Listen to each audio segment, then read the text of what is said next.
Hi everyone, welcome to the Amoretti kitchen. My name is Chelsea and today we're making a pineapple habanero shandy. Let's get drinking. So the first thing we're going to do is add our craft purees.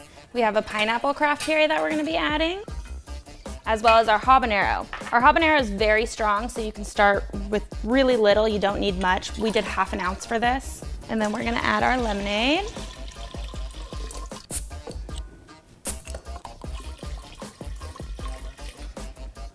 So we are mixing this with an orange wit.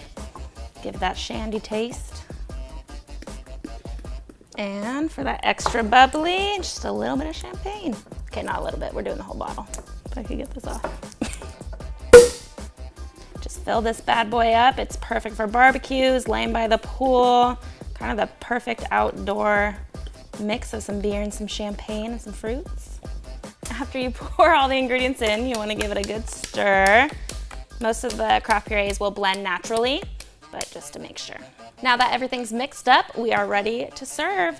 You can grab any glass of your choice and just pour this bad boy in there. All right, so there we are. Here's our pineapple habanero shandy. Enjoy. Thank you for joining us in the Amoretti kitchen. I hope you enjoyed the recipe. To stay updated on all of our discounts, promos, and giveaways, you can look below and sign up for our newsletter. Till next time.